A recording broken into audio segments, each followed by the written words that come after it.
할렐루야. 네, 예배 어디 보자. 네, 예배 가운데 몇 분이나 찾아오셨으려나. 예배 가운데 오신 여러분들 진심으로 환영하고 축복합니다. 이 시간 우리 같이 혹시 예배 지금 보시고 계신 분들은 인사 한번 합시다.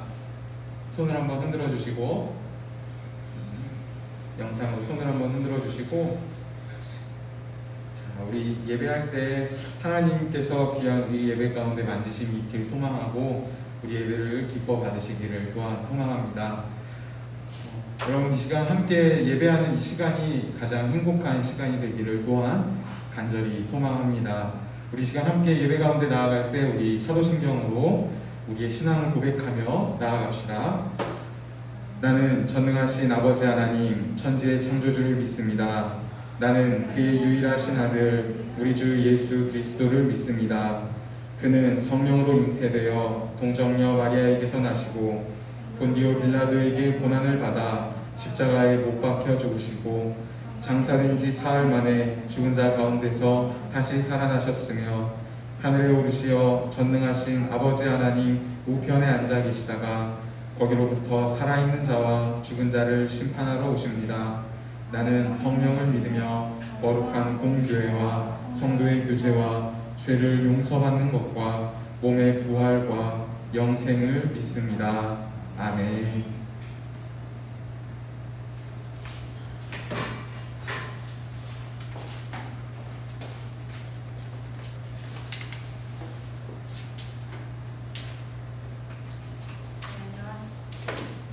안녕하세요. 오늘 이렇게 나와서 온라인으로 찬양 인도를 하는 게 처음이어가지고 약간 낯설지만은 이 시간 우리 한 마음으로 하나님께, 예수님께, 성령님께 예배 드리기를 원합니다. 첫 찬양 이곳에서 찬양하심으로 예배에 들어가겠습니다. 오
K-pop 스타 명장면 무대 몰아보기를 봤는데 갑자기 왜 지금 그게 생각이 나는지 지금 우리가 드리는 이 찬양이 심사위원 앞에서 혹은 관중 앞에서 부리는 찬양은 아니지만 하나님 앞에서 드리는 찬양이기 때문에 저부터가 그리고 우리 한 사람 한 사람 예배자가 그 마음으로 이 시간 하나님께 찬양했으면 좋겠습니다.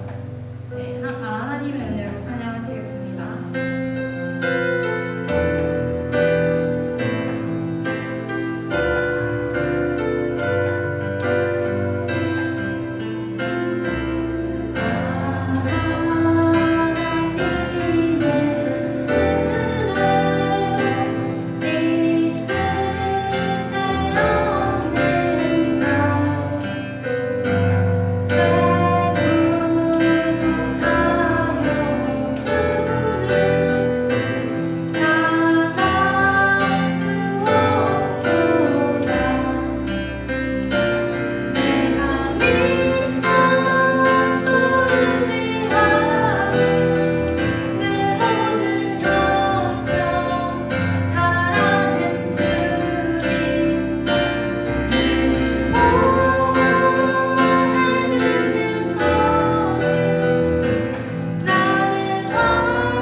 이 찬양을 이번에 2월 월삭 예배 때 목사님께서 이 찬양을 부르셨는데 그냥 그 눈이 잘 안 떠지는 와중에 이 찬양이 되게 마음에 많이 박혔었던 것 같아요. 내가 정말 주님이 내 모든 형편을 정말 잘 아시고 늘 나를 보호해 주실 것을 나는 정말로 확실히 알고 있을까? 라는 그런 생각이 많이 들었던 것 같아요. 그 확실히 아는 믿음이 우리 안에 한 사람 한 사람 안에 있기를 간절히 기도합니다. 그 마음으로 우리 다음 찬양하실게요.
기도하고 다시 찬양하기 원하는데요. 이제 벌써 2월 달이 됐어요. 2021년이 되고 나서 여러분들은 우리가 줌으로 만나서 이야기를 나누긴 했지만은 각자가 어떤 하나님을 만나고 있는 중인지 모르겠습니다. 저는 제가 요즘에 가장 많이 만나고 있는 하나님은 하나님만 의지하는 것 이거예요. 근데 되게 저는 올해 들어와서 이제 한 달밖에 지나지 않았지만 개인적으로 좀 많은 일들이 있었어요. 근데 그 가운데 있을 때 하나님이 저한테 말씀하시는 건 딱 하나였어요. 나만 의지해라. 나만 의지해라. 나만. 근데 저는 그 전까지는 하나님만 의지하는 거는 되게 쉬운 일이라고 생각을 했어요. 왜냐면 말 그대로 그건 하나님을 되게 기대기만 하면 되는 거니까. 그래서 그거 되게 쉬운 일이라고 생각했는데 요즘에 제가 가장 많이 훈련되고 있는 거는 이렇게 기대는 거에도 훈련이 필요하구나. 난 단순히 기대기만 하면 되는 건 줄 알았는데 이 기대는 거에도 이렇게 툭 쓰러지는 거에도 훈련이 필요하다는 거를 정말 많이 깨닫고 있습니다. 여러분 각자가 지금 어떤 하나님을 만나고 계신지 또 하나님께서 어떤 환경 속에 어떤 훈련을 시키시고 있는 중인지 모르겠지만 우리가 좀 어떤 상황 속에서도 어떤 문제나 어떤 관계나 그런 어려움 속에서도 정말 다른 거 다 없이 하나님만 의지할 수 있는지 하나님만 의지하고 있는지 내가 내려놓지 못하고 툭 쓰러지지 못하고 있지는 않은지 생각하시면서 정말 다 내려놓고 하나님만 의지할 수 있는 믿음을 달라고 이 시간 기도하면서 예배로 나아가겠습니다. 기도하겠습니다.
다시 한번 마지막 찬양하시겠습니다.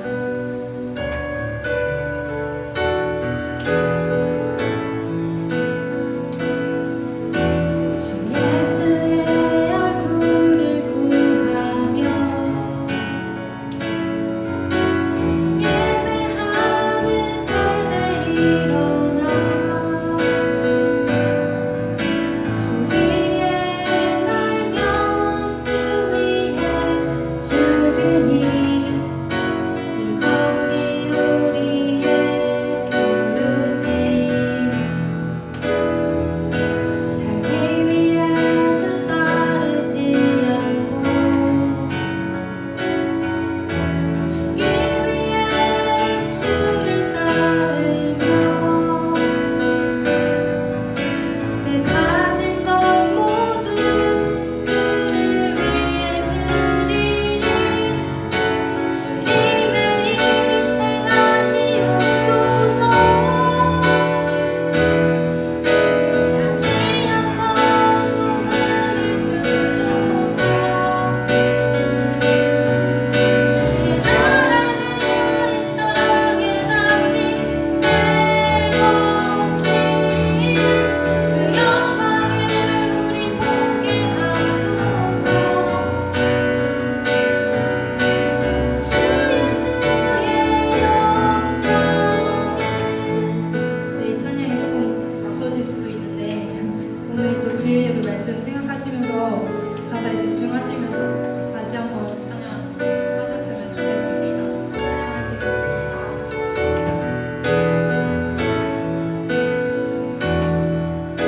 주 예수의 얼굴을 구하며 예배하는 세대 일어나 주 위에 살며 주 위에 죽으니 이것이 우리의 부르심 살기 위해 주 따르지 않고 죽기 위해 주를 따르며 내 가진 것 모두 주를 위해 드리니 주님의 일 행하시옵소서. 다시 한번 부흥을 주소서. 주의 나라가 이 땅에 다시 세워지는 그 영광을 우리 보게 하소서. 주 예수의 영광에 다시 한번 부흥을 주소서. 주의 나라가 이 땅에 다시 세워지는 그 영광을 우리 보게 하소서. 주 예수의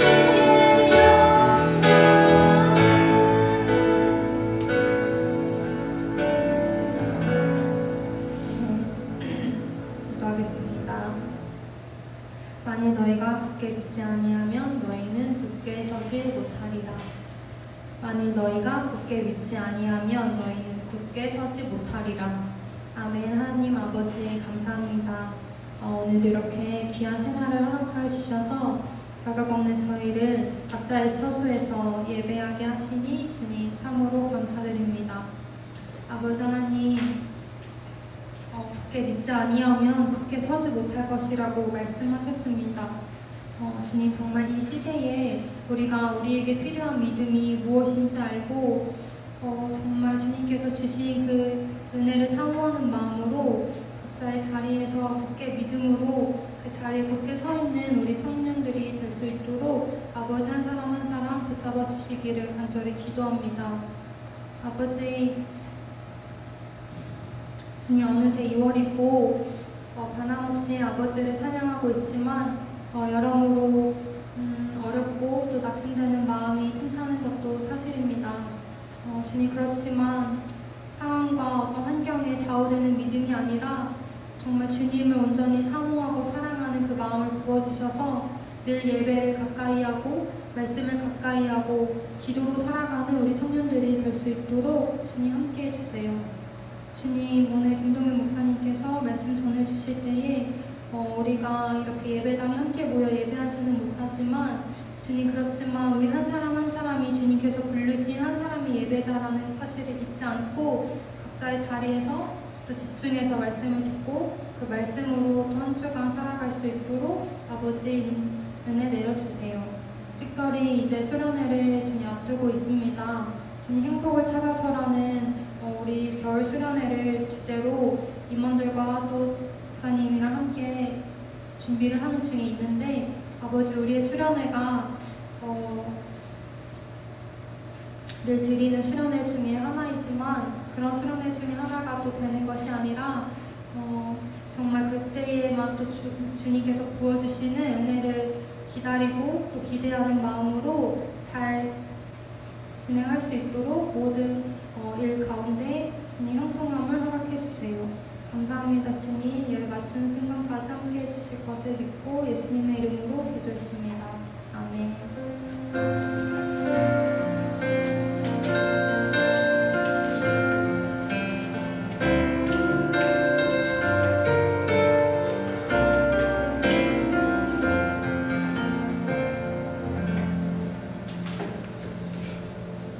오늘 우리가 함께 볼 하나님의 말씀은 마가복음 8장의 말씀입니다.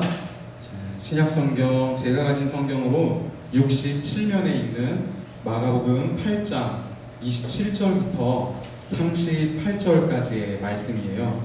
마가복음 8장 27절부터 38절까지의 말씀을 저와 여러분이 잘 들으시죠? 네. 한 절씩 공독해 보도록 하겠습니다. 마가복음 8장 27에서 38절까지 저와 여러분이 함께 교독해서 한번 읽어볼게요.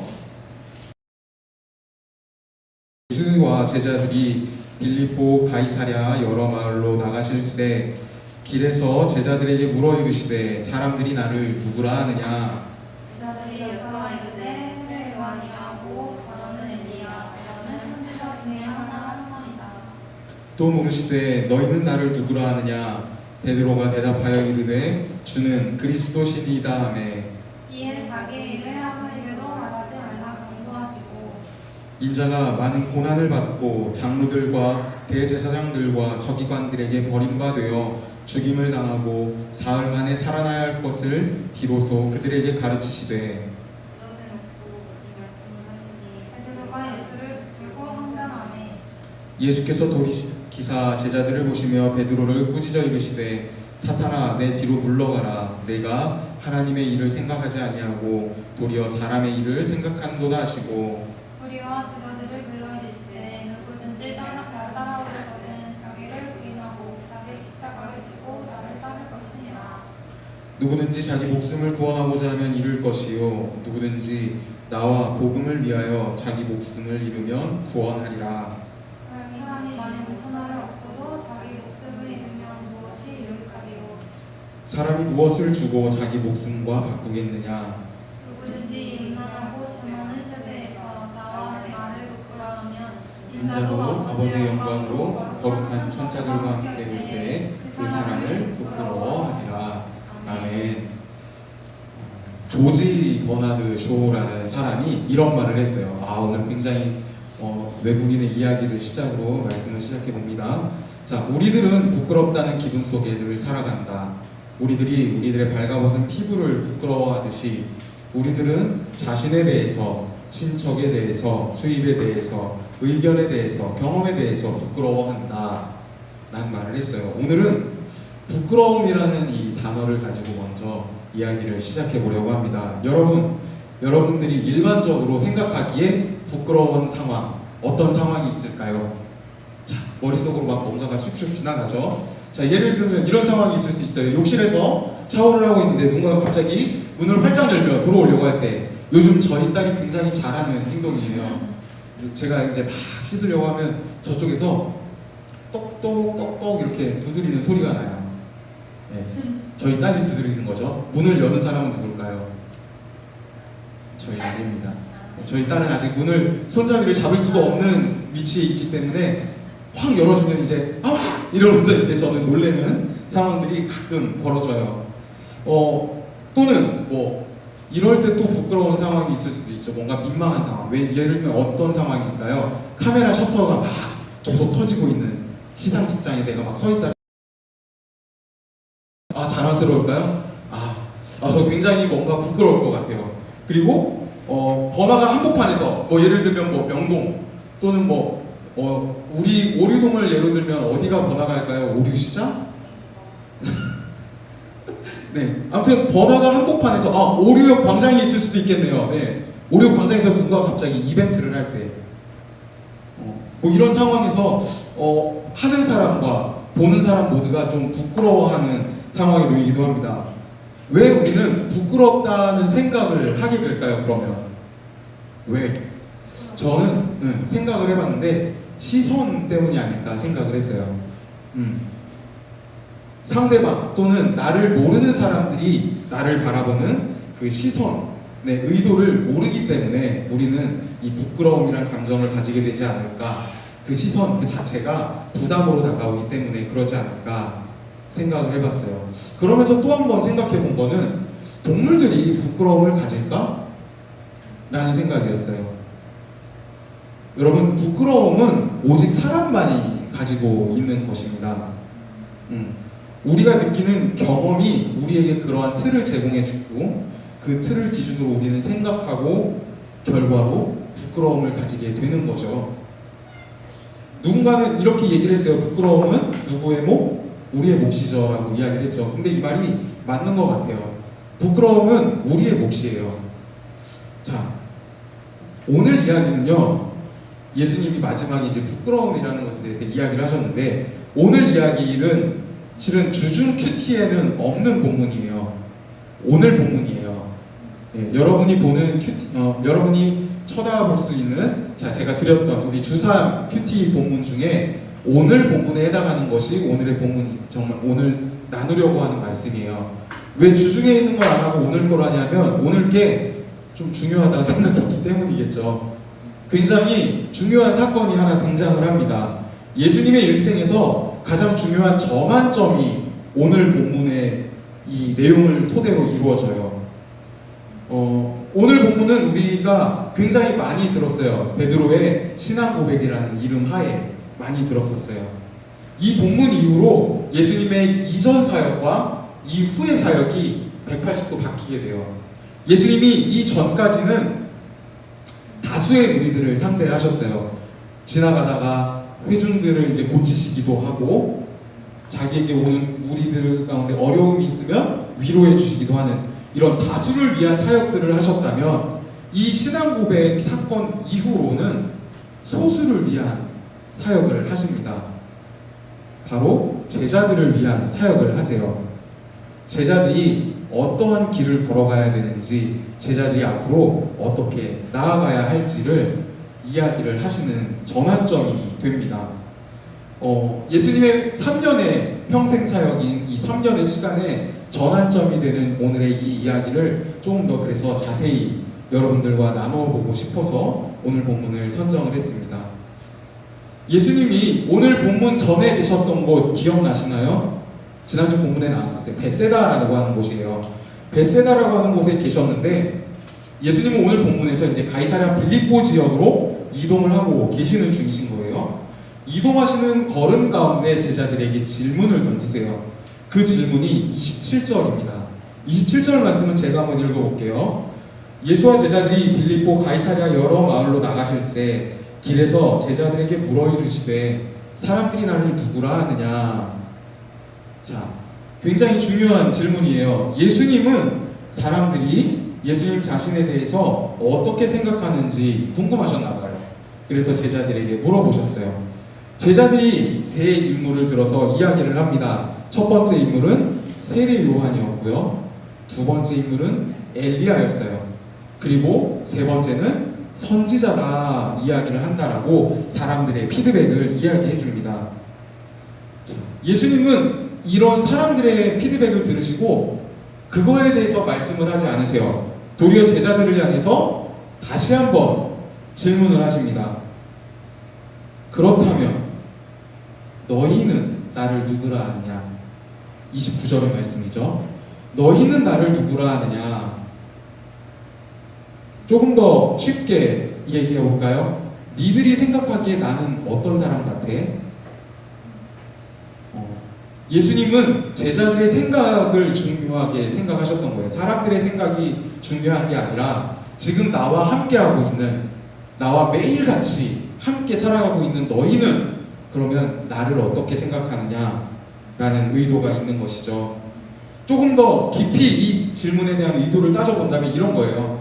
이제 내가 가면 니들이 이제 나를 전하면서 살아야 되는데 어떠한 나를 전하며 살아가고 싶니? 이런 질문이 있는 것이죠. 굉장히 중요한 이슈였던 거예요. 예수님에게 있어서는. 자, 이 질문에 우리가 이미 다 알고 있는 굉장한 고백이 등장을 합니다. 그 고백은 바로 29절에 있는 말씀이에요. 우리 29절에 있는 말씀, 하반절에 있는 말씀을 같이 한번 읽어볼게요. 베드로가부터 읽어볼게요. 시작. 베드로가 대답하여 이르되 주는 그리스도시니이다. 아멘. 자, 베드로의 이 신앙 고백의 이 표현은 마태, 마가, 누가, 요한 네 복음서에 모두 다 등장을 해요. 그런데 중요한 건 네 복음서에 이 표현이 다 조금씩 달라요. 네. 마태복음에는 뭐라고 나올까요? 주는 그리스도시요 살아계신 하나님의 아들이십니다 라는 표현이 나와요. 그리고 마가복음 오늘의 본문에서는 주는 그리스도십니다. 오늘은 이 두 개의 본문을 가지고 볼게요. 마태와 마가의 본문의 차이가 조금 있는 것 같아요. 근데 결과적으로 하고 싶은 말은 똑같아요. 뭐냐 하면 예수님은 그리스도이십니다. 주는 메시아입니다. 구원자입니다 라는 거예요. 자, 이 고백이 잘못된 표현일까요? 아니에요. 예수님이 이 고백을 듣고 굉장히 어떻게 하셨대요? 기뻐하셨다고 마태복음 본문에서는 기록을 하고 있어요. 오늘 본문에서는 기록하고 있지 않아요. 그런데 마태복음을 보면 예수님이 이 고백을 듣고 너무 기분이 좋으셨대요.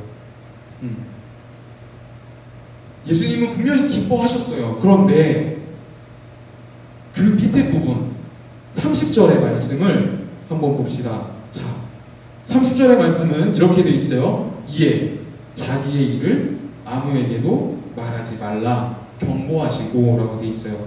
자, 예수님은 아무에게도 자기의 일을 말하지 말라고 하셨어요. 조금 더 쉽게 마태복음에서는 이렇게 표현하고 있습니다. 마태복음에서는 이에 제자들에게 경고하사 자기가 그리스도인 것을 알게 하지 말라, 아무에게도 이르지 말라라고 말씀하고 계신 거예요. 여러분, 굉장히 아이러니한 상황이 벌어졌어요.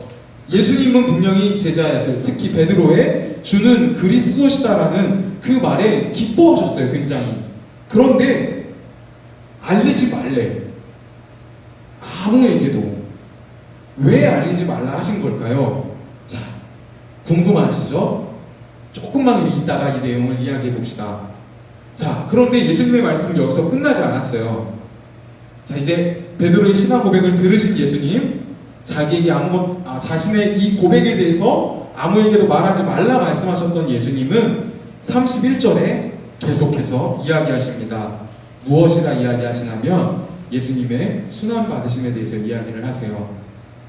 31절의 말씀을 우리 같이 한번 읽어봅시다. 시작. 인자가 많은 고난을 받고 장로들과 대제사장들과 서기관들에게 버림받아 죽임을 당하고 사흘 만에 비로소 그들에게 가르치시되. 아멘. 자, 예수님이 자기가 이제 죽게 될 것에 대해서, 고난받는 것에 대해서 이야기를 했어요. 자, 그런데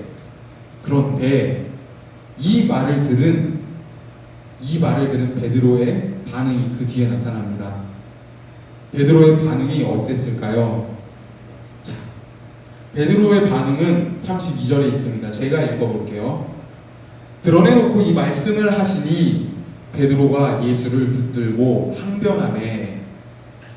자, 베드로는 예수님을 붙잡고 항변을 했대요. 여러분, 항변을 했다라는 말은 우리가 어떻게 보면은 예수님 왜 그러셨어요? 막 이렇게 생각할 수 있는 반응이에요.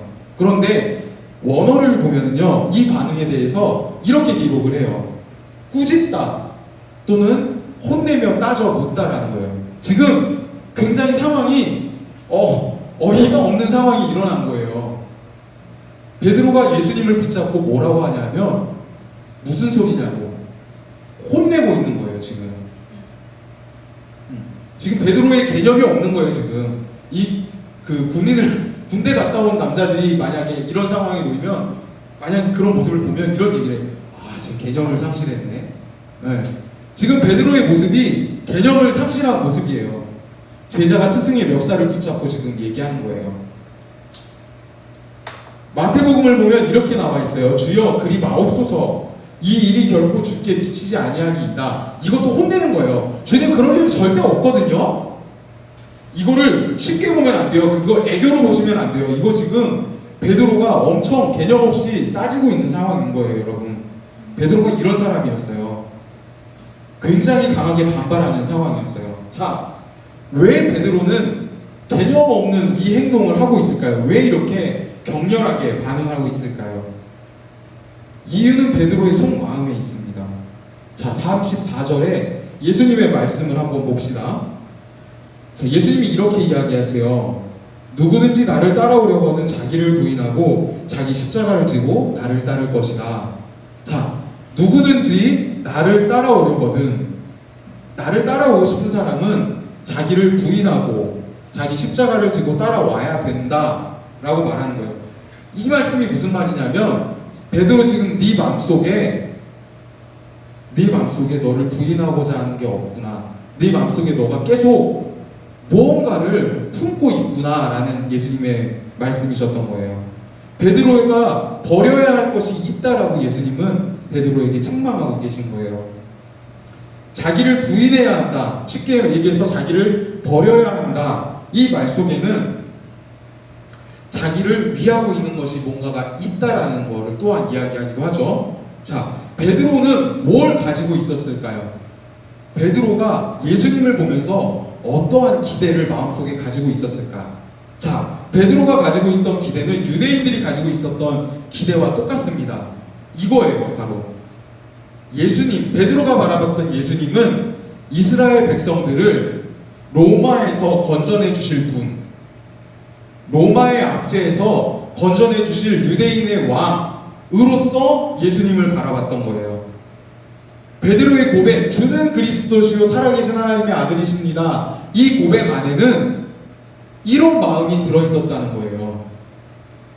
베드로가 봤던 구원자 예수님은 로마의 압제 속에서 우리를 건져주실 분, 유대인의 생각과 똑같다라는 거예요. 그랬기 때문에 베드로는 예수님이 죽어야 된다, 예수님이 고난을 받아야 된다, 이러한 사실들이 용납되지가 않았던 거예요. 이스라엘을 구원해야 되는 이 힘 있으신 분이 왜 그런 일을 겪어? 그럴 수는 없어. 그럴 수는 없어요라고 따지는 거예요, 지금. 당신이 어떻게? 내가 아는 당신은 그렇지 않아요. 자기가 그리고 있던 그림과 다르게 그려지는 그림에 이성을 상실했던 거예요, 베드로는.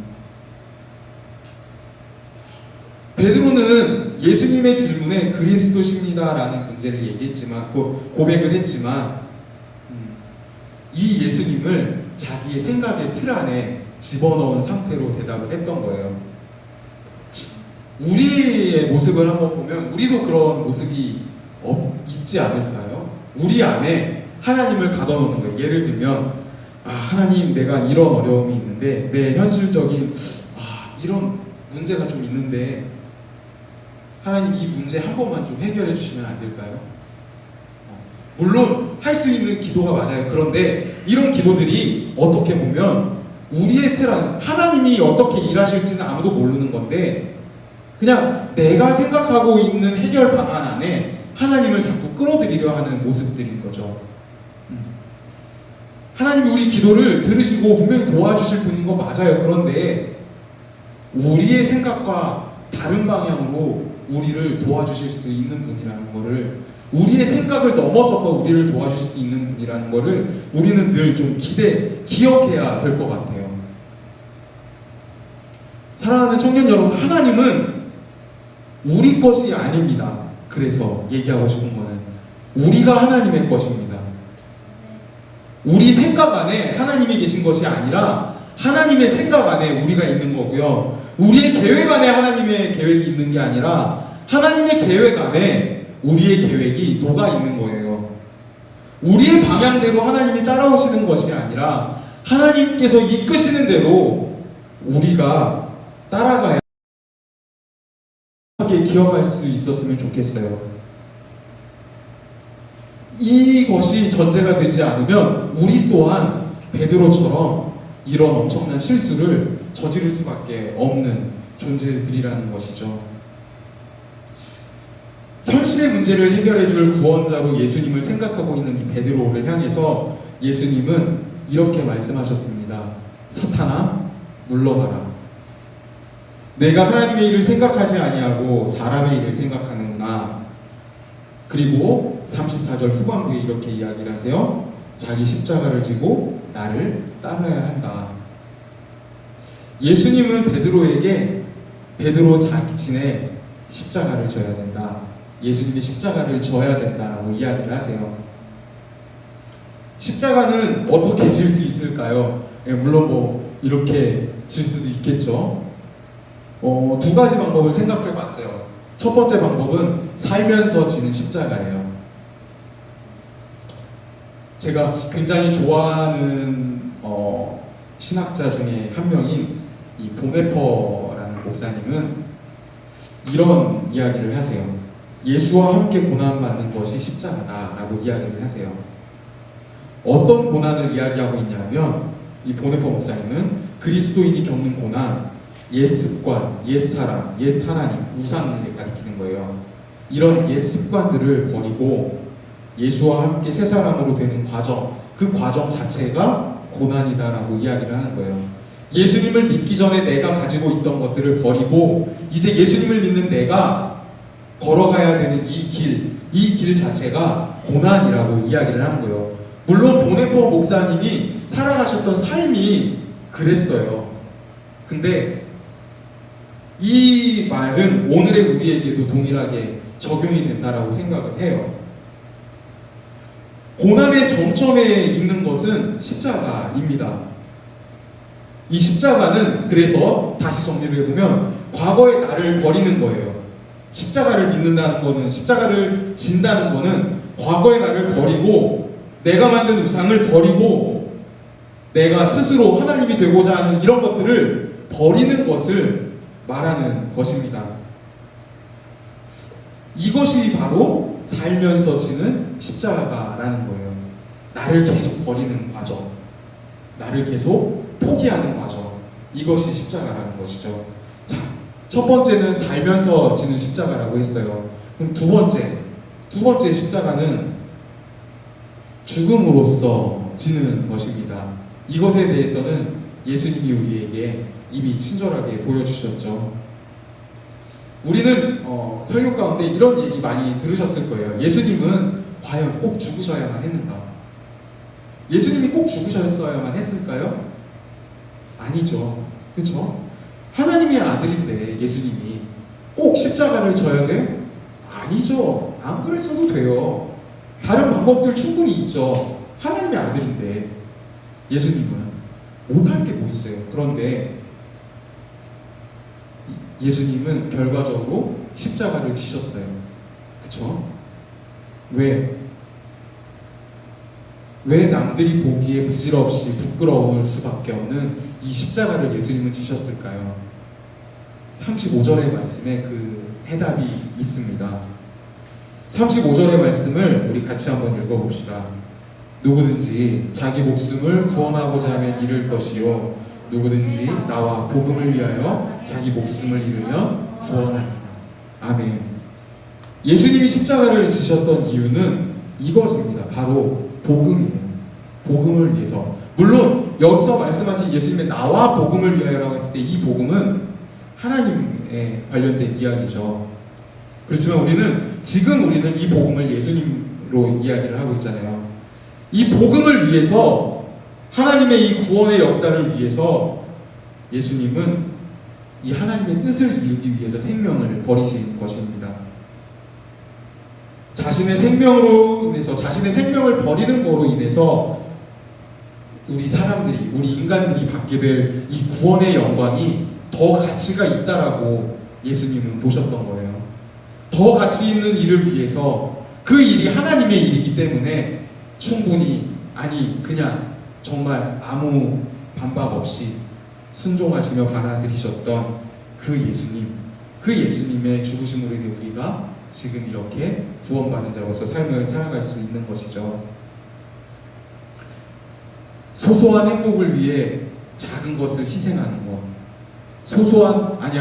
더 큰 행복을 위해, 죄송해요, 더 큰 행복을 위해 작은 것을 포기하는 것, 이거는 우리는 할 수 있어요. 어떻게 보면, 그렇죠?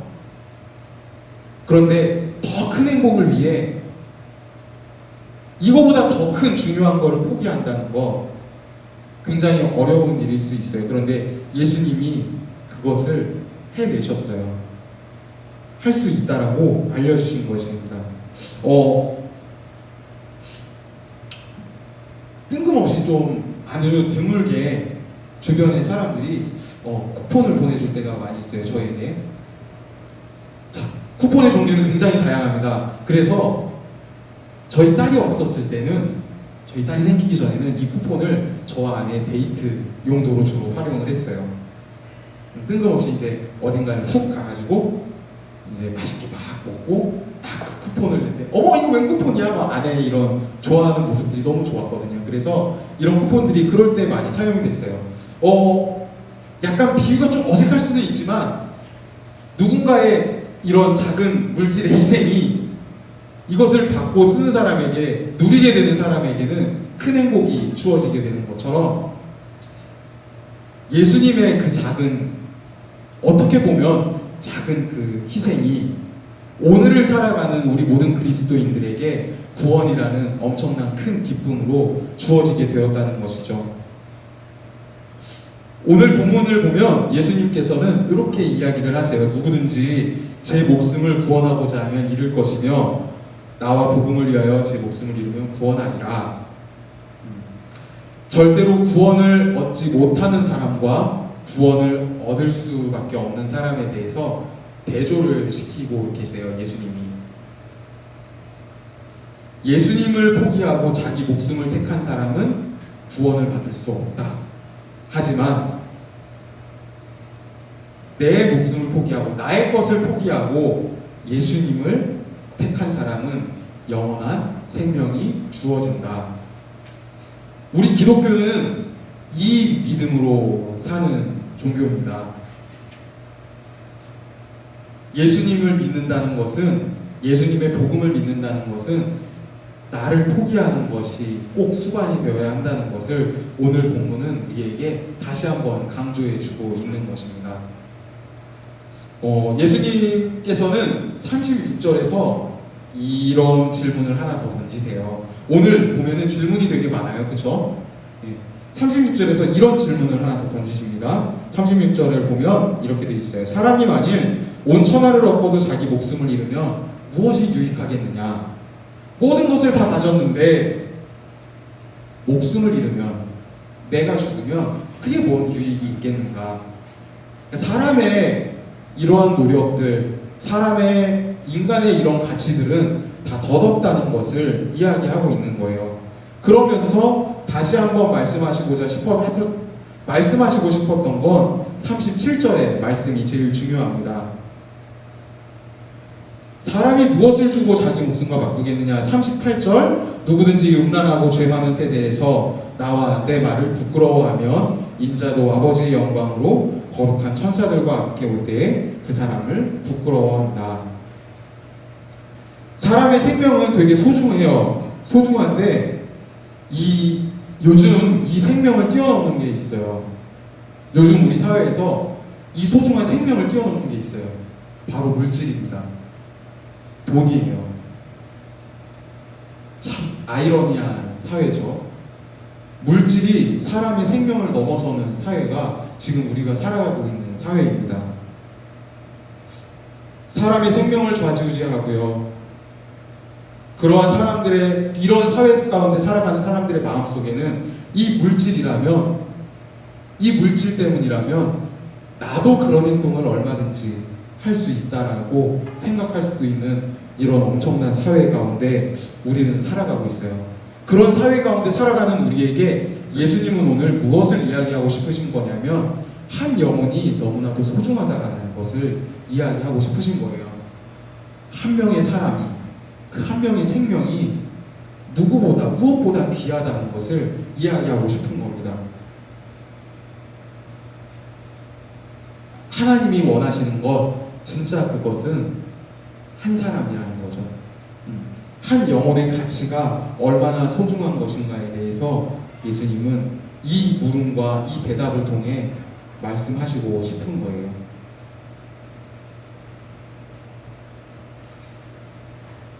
하나님이 진짜 원하시는 일은 그래서 구원받지 못하는 자들을 구원으로 이끄는 길, 이것이 하나님이 진짜 원하시는 길인데 이 원하시는 길을 위해서 예수님이 먼저 평생의 삶을 다 바쳐서 하셨다. 이것들을 이루어내셨다라고 오늘 말씀은 이야기하고 있습니다. 예수님의 삶을 보면 예수님은 본인의 유익을 전혀 구하지 않으셨어요. 오히려 도움을 요청하는 이들 가운데 위로를 주시고 그들을 구원하시는 일들을 계속해서 하셨던 것이 예수님의 평생의 삶이었습니다. 오늘 예수님을 바라보며 살아가는 우리의 삶 역시 마찬가지일 것 같습니다. 그때나 지금이나 하나님께서 우리에게 요구하시는 것은 똑같습니다. 한 영혼을 구하는 것, 한 영혼을 향한 마음을 가질 때 어떻게 가져야 할 것인가, 예수님처럼 가져야 한다는 것을 오늘 말씀은 우리에게 동일하게 요구하고 있어요. 이 한 영혼이라는 것을 교회 밖에서 하나님을 모르는 영혼으로 국한지어서는 안 될 것 같습니다. 이 한 영혼의 개념은 오늘 이 자리에 함께 예배하고 있는 우리에게도 동일하게 적용이 된다 생각해요. 우리 공동체 안에 함께 예배해야 되지만 함께 예배하지 못하는 이들 또한 이러한 모습 가운데 우리가 가장 소중하게 생각해야 할 한 영혼의 가치 안에 들어가야 된다는 것이죠. 우리 소그룹 안에도 잘 연락이 되는 사람들도 있는 반면에 그렇지 못하고 함께하지 못하는 이들도 분명히 있잖아요. 그죠? 이러한 이들을 향해서도 우리는 이러한 마음들을 가져야 한다라고 오늘 본문은 이야기하고 있는 것입니다. 말씀을 마무리하고 싶습니다. 마무리하려고 합니다. 자, 예수님을 따르는 삶은 어떤 삶인가? 하나님의 원하시는 삶을 이루어가는 삶이다. 예수님이 그러한 삶을 살아가셨어요. 그죠? 하나님의 일은 가만히 있는다고 해서 얻어지는 것이 아니라 우리가 직접 움직이고 우리 자아를 죽이는 과정 가운데에서 얻어지게 되는 것임을 오늘 예수님은 이야기하고 계신 거세요. 예수님도 그렇게 살아가셨습니다. 예수님 또한 예수님의 자아를 죽이셨어요. 어느 상황에서요? 인류의 구원을 앞둔 가장 중요한 상황에서 예수님도 십자가를 포기하고 싶으셨어요. 하나님께 기도하실 때 이거 왜 내가 져야 됩니까? 나 이거 포기하고 싶습니다. 내 잔을 제발 옮겨달라고 얘기하셨던 그 예수님의 모습을 보면 예수님조차도 받고 싶어 하지 않으시던 모습이었어요. 그런데 그러한 예수님의 자아조차도 예수님은 포기하셨던 거예요. 왜? 그게 하나님의 일이었으니까. 예수님조차도 우리에게 먼저 이것을 보여주셨다는 것이죠. 사람들이 보기에 예수님의 십자가는 굉장히 부끄러운 십자가입니다. 굉장히 수치로 가득한 십자가입니다. 그렇지만 예수님을 믿는 우리에게 십자가는 그러한 부끄러움의 십자가가 아닙니다. 수치스러움의 십자가 아닙니다. 복음이 그러하다는 겁니다. 세상의 사람들이 보기에 복음은 굉장히 수치스럽고 굉장히 덧없는 것일 수도 있고 굉장히 부끄러워 보일 수도 있는 것이지만 그것을 믿고 살아가는 우리에게, 그리스도를 믿고 살아가는 우리에게, 하나님을 믿고 살아가는 우리에게 복음은 그러한 것이 아니다라는 것, 그것을 오늘 본문은 우리에게 이야기해주고 있습니다. 여러분이 믿고 있는 예수님, 우리가 믿고 있는 복음은 절대로 부끄러운 것이 아닙니다. 그렇기 때문에 당당하게 우리는 이 복음을 전하며 살아가야 되는 것입니다. 우리가 이러한 자격이 있기 때문에 예수님께서는 하늘로 올라가시면서 제자들에게 또 사람들에게 복음을 전하라고 말씀하실 수 있었던 겁니다. 하늘로 올라가신 예수님이 결코 부끄러운 사역을 하시지 않았기 때문에 그분의 일하심이, 하나님의 일하심이 결코 부끄러운 것이 아니기 때문에 우리는 당당하게 전해야 하는 것이다 라고 오늘 본문은 이야기하고 있는 것이죠. 만약에 우리가 이 복음을 부끄러워한다면 결과적으로 우리는 부끄러운 삶을 사는 것입니다.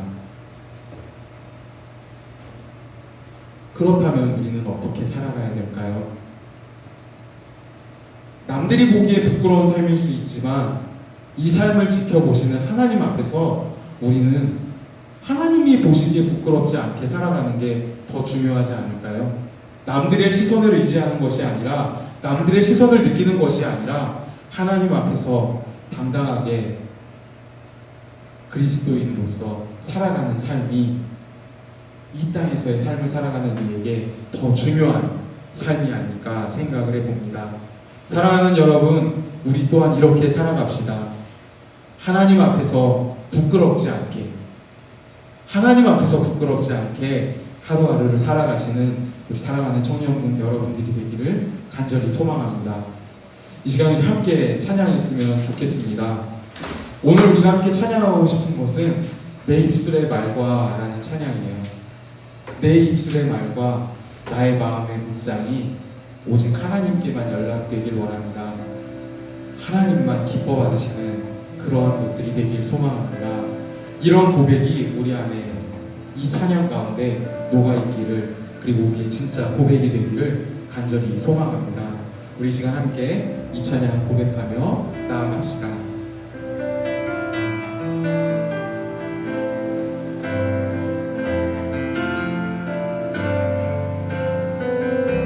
내 입술의 말과, 내 입술의 말과 나의 마음의 묵상이 주께 연락되기 원하네. 내 입술의 말과 나의 마음의 묵상이 주께 연락되기 원하네. 다시 한번 찬양할까요? 내 입술의 말과 나의 마음의 묵상이 주께 연락되기 원하네. 내 입술의 말과 나의 마음의 묵상이 주께 연락되기 원하네. 내 반석 나의 구원자, 내 반석 나의 구원자, 나의 노래할 이유, 주님 눈에 축복되기 원하네. 모든 순간마다 주의 종 되기 원해. 주님 눈에 축복되기 원하네.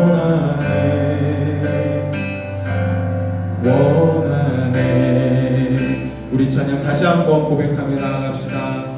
내 입술의 말과 내 입술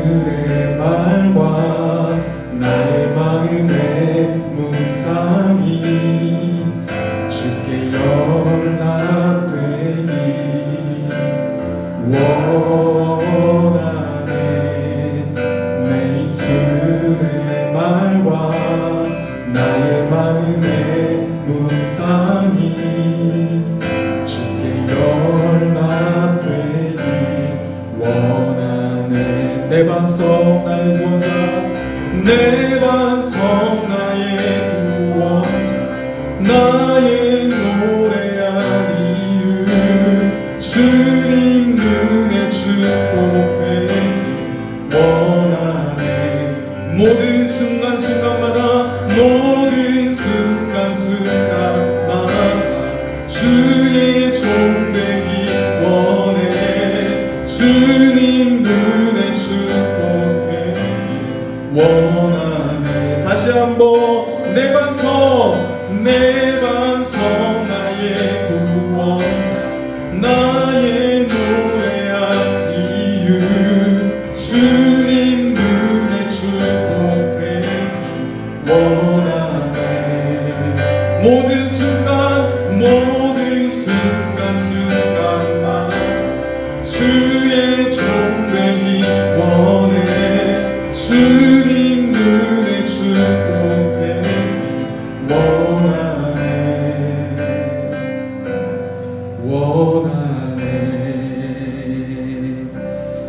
이 시간 우리 눈을 감고 같이 한번 기도합시다. 이 시간 우리 자신을 먼저 보면서 좀 기도했으면 합니다.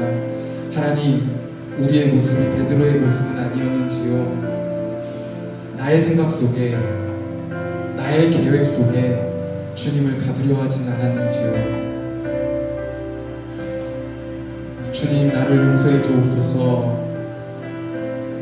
주님의 생각 가운데, 주님의 계획 가운데, 주님의 인도하심 가운데 순종하며 살아가는 내가 되게 하여 주옵소서. 주님을 버리지 않는 내가 되게 하옵소서. 주님께서 지라고 하신 그 십자가를 감사함으로 질 수 있는 내가 될 수 있게 하여 주옵소서. 우리 이 시간 하나님을 향해서 우리의 모습을 회개하며 결단하는 기도하며 이 시간 함께 나아가겠습니다. 함께 기도하며 나아갑시다. 하나님 우리의 모습을 보여주시는 것을 하나님 내가 부러운 삶을 살게 하시겠습니다. 하나님 오늘 말씀을 통해 회개합니다. 하나님 나의 틀 가운데, 하나님 나의 생각 가운데 나를 가두려하시는 것을 주님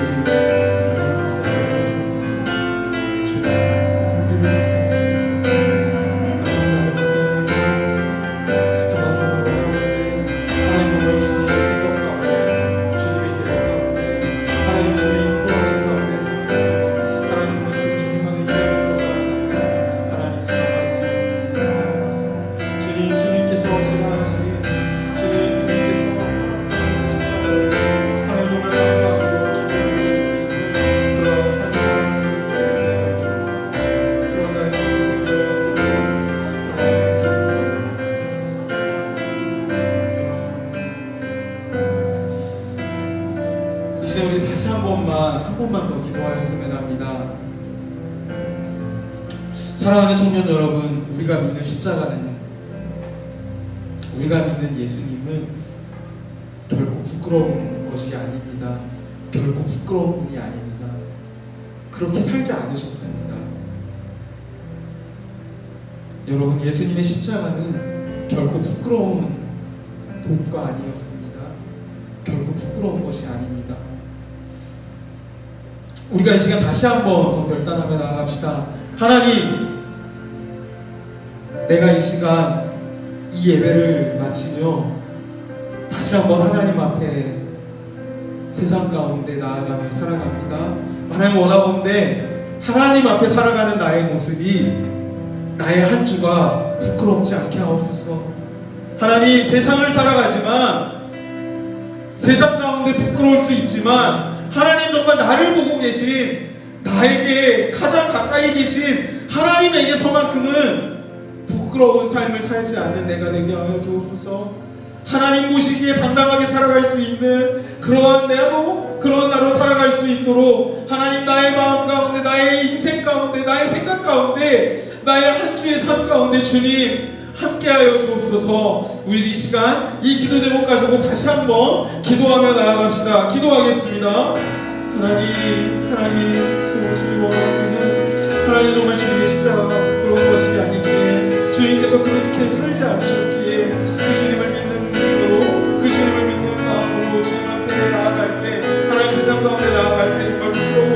사랑하는 하나님 그런 우리의 삶을 되기를 소망합니다.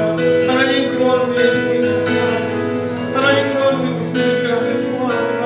하나님 하나님 우리의 삶이 하나님 정말 세상 가운데 부끄러울 수도 있지만 하나님 정말 세상 가운데 한없이 손가락을 받을 수도 있지만 하나님 정말 우리 그런 모습 가운데 하나님의 그런 모습을 보시면 하나님 앞에서 우리의 모습만큼은 하나님 정말 너무나도 당당하며 하나님 정말 자랑스럽게 살아갈 수 있는 되기를 소망합니다.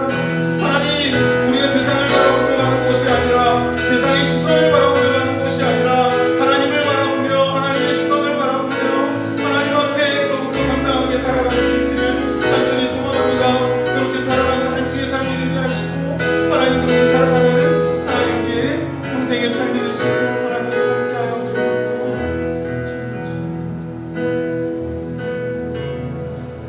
사랑의 주님, 하나님 우리는 한없이 연약한 존재입니다. 우리가 너무나도 연약해서 우리의 생각이 너무나도 연약해서 때로는 우리가 주님을 우리의 틀 안에 가두기도 하였습니다. 주님, 하나님 이 시간 우리가 말씀 가운데 결단하며 나아갑니다. 주님, 우리가 주님을 우리의 생각 가운데 가두지 않게 하옵소서. 우리의 삶 속에 주님을 가두지 않게 하여 주옵소서. 우리의 삶을 이끄시는 주님을 의지하며 그 이끄심 가운데 순종하는 사랑하는 청년들 될 수 있도록 하나님 도와주옵소서. 그렇게 살기로 결단하는 우리 청년들의 삶이 하나님 앞에 당당하며 하나님 앞에 부끄럽지 않은 삶이 되기를 간절히 소망하오니 하나님 함께하여 주옵소서. 그렇게 우리를 이끄실 주님을 의지하며 간절히 그 주님을 바라보며 살아계신 예수 그리스도의 이름으로 기도합니다. 지금은 우리 구주 예수 그리스도의 은혜와 하나님 아버지의 무한하신 사랑하심과 성령님의 한없이 만지시고 교통하시는 역사가 하나님을 부끄러워하지 않고 세상 가운데 당당하게 살아가고자 결단하는 사랑하는 주의 청년들 머리 위에 그들의 한 주의 삶 가운데 지금부터 영원 가운데 영원까지 함께 하시기를 간절히 축원하옵나이다. 아멘.